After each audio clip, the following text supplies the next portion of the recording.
بسم اللہ الرحمن الرحیم۔ شروع اللہ کے نام سے جو بڑا مہربان نہایت رحم فرمانے والا ہے۔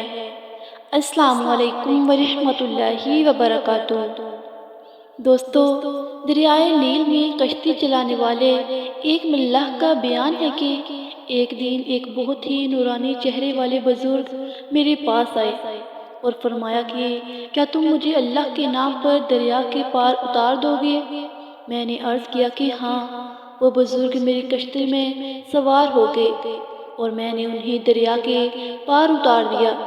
جب وہ کشتی سے اترنے لگے تو انہوں نے مجھ سے فرمایا کہ میں تمہیں ایک امانت سونپتا ہوں، کیا تم اس کو قبول کرو گے؟ میں نے کہا کہ جی حضور، ضرور قبول کر لوں گا۔ تو انہوں نے فرمایا کہ کل فلاں درخت کے پاس ظہر کے وقت آنا، تم کو وہاں میری لاش ملے گی۔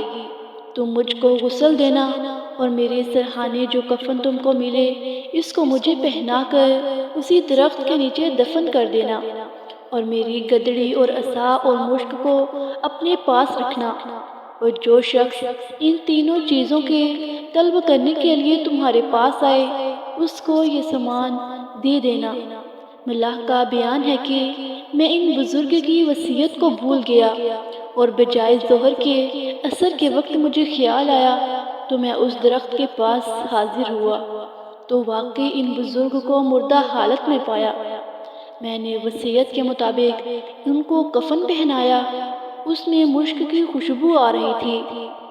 میں نے جو ہی ان کا جنازہ تیار کیا، ایک دم ناگہاں ایک طرف سے انسانوں کی ایک بہت بڑی جماعت آ گئی اور میں نے ان لوگوں کے ساتھ نماز جنازہ ادا کر کے اسی درخت کے نیچے دفن کر دیا اور اپنے گھر آ کر رات میں سو رہا تھا۔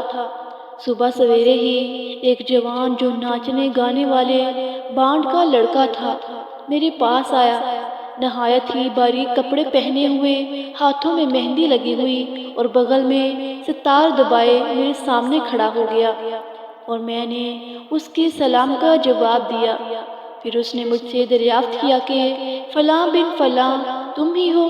میں نے جواب دیا کہ ہاں میں ہی ہوں۔ اس نے کہا کہ پھر جو تمہارے پاس میری امانت ہے مجھے دے دو۔ میں نے حیران ہو کر پوچھا کہ تمہیں اس کی خبر کیسے ہوئی؟ اس نے کہا یہ نہ پوچھیں۔ میں نے کہا تم کو بتانا ہی پڑے گا۔ میرا اصرار سن کر اس نے کہا کہ بھائی، میں اس کے سوا کچھ نہیں جانتا کہ گزشتہ رات ایک شادی میں ساری رات ناچتا رہا اور گاتا رہا۔ جب صبح کی اذان فجر ہوئی تو میں ناچ ختم کر کے سو گیا۔ اچانک ایک شخص میرے پاس آیا اور مجھ کو جھنجھوڑ کر کہنے لگا کہ اللہ تعالیٰ نے فلاں ولی کو وفات دے دی ہے اور تجھ کو اس کا قائم مقام بنا دیا ہے، لہٰذا تو فلاں ملح کے یہاں جا کر اس وفات پا جانے والے ولی کے تبرکات وصول کر لے جن کو وہ بزرگ تیرے لیے بطور امانت ملح کے پاس رکھ کے دنیا سے رخصت ہو گئے ہیں۔ ملح نے بیان کیا کہ میں نے ان بزرگ کی تینوں چیزیں حسب وعدہ وصیت بانڈ لڑکے کو دے دی۔ لڑکے میں سامان ہاتھ میں لیتے ہی ایک انقلابی کیفیت نمودار ہو گئی۔ اس نے باریک کپڑوں کو اتار کر میری کشتی میں پھینک دیا اور کہا کہ تم میرے ان کپڑوں کو جسے چاہو بطور صدقہ دے دینا، اور خود ان بزرگ کی گدڑی پہن کر اور عصا مشک لے کر چل دیا۔ ملح کا بیان ہے کہ میں اس بانڈ کے لڑکے کی خوش نصیبی اور اپنی محرومی کا خیال کر کے رونے لگا، یہاں تک کہ رات آ گئی اور میں روتے روتے سو گیا۔ مجھے اس رات خواب میں اللہ تعالیٰ کا دیدار ہوا اور مجھ سے اللہ تعالیٰ نے ارشاد فرمایا کہ تم پر یہ گراں گزیر کے میں نے اپنے ایک گناہ گار بندے پر احسان فرما کر اس کو اپنے دربار کی طرف رجوع کرنے کی توفیق عطا فرمائی۔ اے ملح، یہ میرا فضل ہے اور میں اپنا فضل جسے چاہتا ہوں عطا فرماتا ہوں۔ پیارے دوستو، اللہ تعالیٰ سے دعا ہے کہ وہ ہم پر اپنی عنایات بنائے رکھے۔ اللہ تعالیٰ ہر ایک کو صحیح راستے پر چلنے کی توفیق عطا فرمائے۔ آمین ثم آمین۔